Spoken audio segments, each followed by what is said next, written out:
Welcome to the 10th podcast of Soulful Thoughts from Ireland.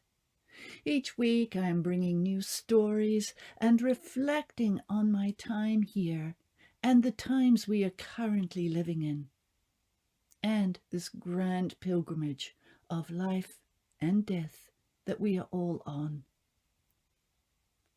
This week, human hearts. Today, I had a melancholy sadness hanging over me, and gentle tears falling with no obvious reason as they spilled out from my heart. Perhaps in these times we live, no reason is needed for an unbidden tear to slip down our cheeks. Perhaps in these times we are being asked to return to the great mystical treasure of unknowing.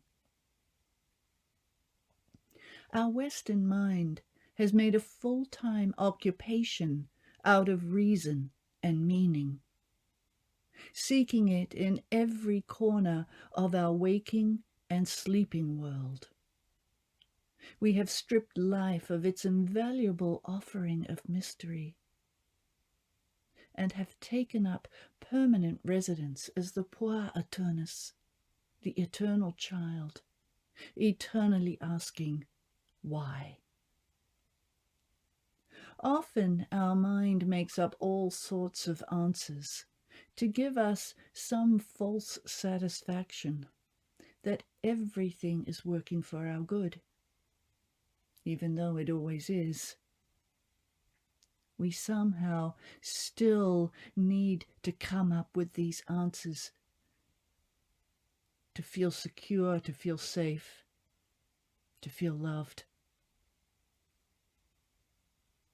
Because we don't believe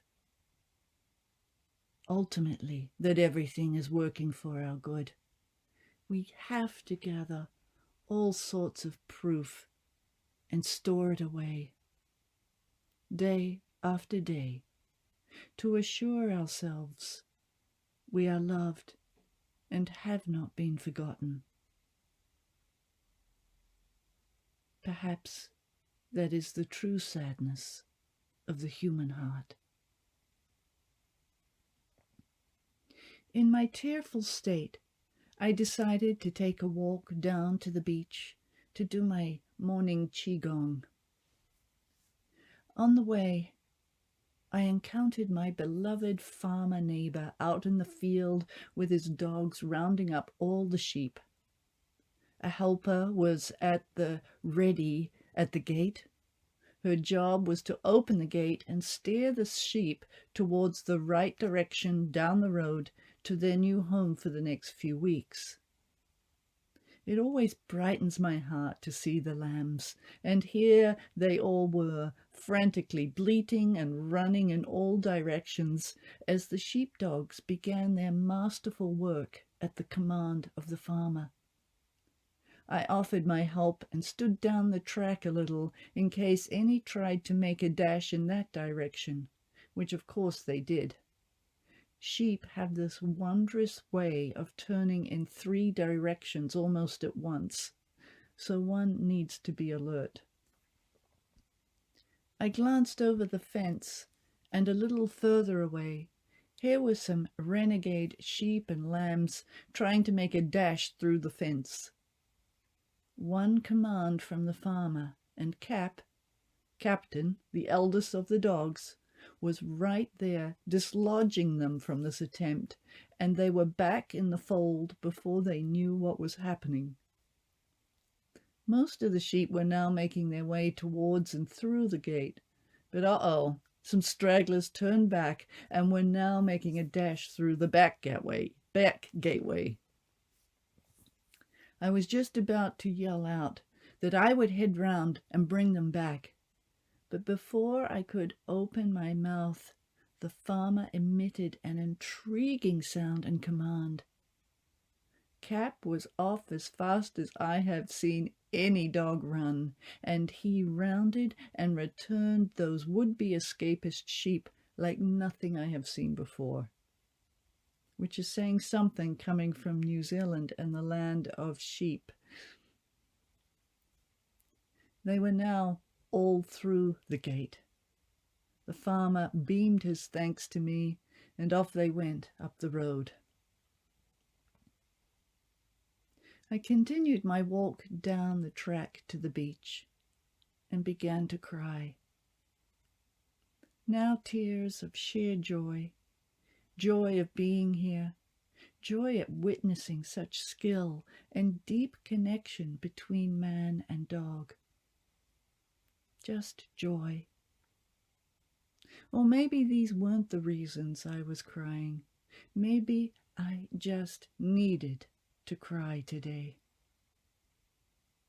And so the salt of my tears and the salt of the ocean communed as I stood on the shore in gratitude for it all.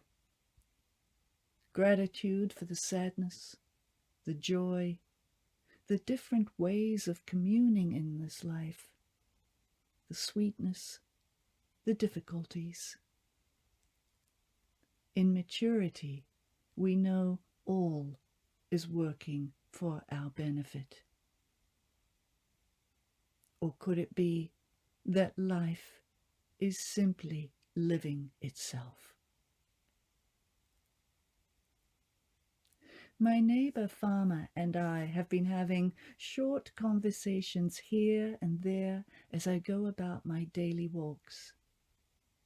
Each time we talk a little longer and a little deeper. I like this gradual unveiling to one another. In our bare-all society, we are often too quick to scatter our soul thoughts and life history, with no foundation of friendship created as we spill our pearls on the ground. Yesterday, the farmer neighbor and I, we spoke of our families and the death we have encountered. Me, my father and sister, both aged 54. My mother at 76. He, his son at 26, and his wife at 63. So young, he said, so young. He looked out to the ocean and spoke that no one escapes the sadness of life. Loss visits us all, he said. The previous day, I had wondered about his wife. I had never seen her. Now I knew why.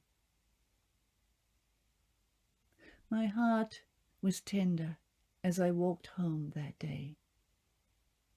He is 79 years old, tending to his sheep, and right now preparing large fields for planting. As we talked, he was picking up rocks from the land so the plants would have a more hospitable environment in which to grow. Our humor and laughter also permeate many of our conversations. This is what I love about the Irish people. They have the great ability to acknowledge deeply the sorrow of living and also the joy. They do not step away from either. Their original Gaelic language, I feel, offers them this gift. In Gaelic, you do not say, I am sad, but rather, sadness is upon me. Similarly, with all emotions, you are not that emotion, as our English language would have us believe. No, that emotion is simply upon you right now. It is a visitor that is here for a while, and in another while it will move on and no longer be upon you. And then another will soon come along. The Irish music also reflects this, with many joyful tunes, and with equally as many haunting songs that pierce the very nerve of the sorrow in your soul. There is rarely a dry eye when these are played, men and women alike. There is no shame, no false bravado. Their souls respond in the only way they know how, through expression of feeling. Charles Dickens also called us to the same freedom. He said, "Heaven knows we need never be ashamed of our tears, for they are rain upon the blinding dust of earth, overlying our hard hearts." Heaven knows we need never be ashamed of our tears, for they are rain upon the blinding dust of earth, overlying our hard hearts.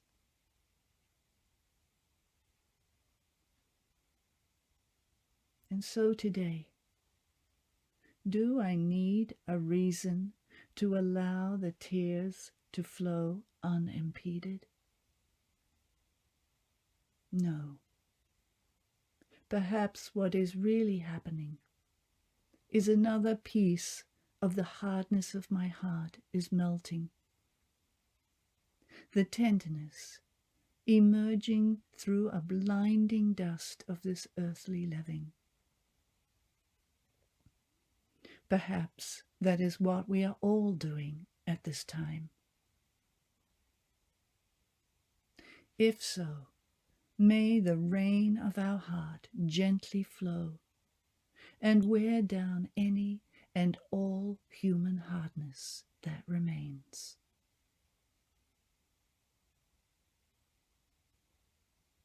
I wish you all tenderness and strength of heart, and may your tears flow when they are crying out to do so, and may your joy flow unimpeded when it comes upon you. Wishing you all good health of mind and body. See you next week. Slán.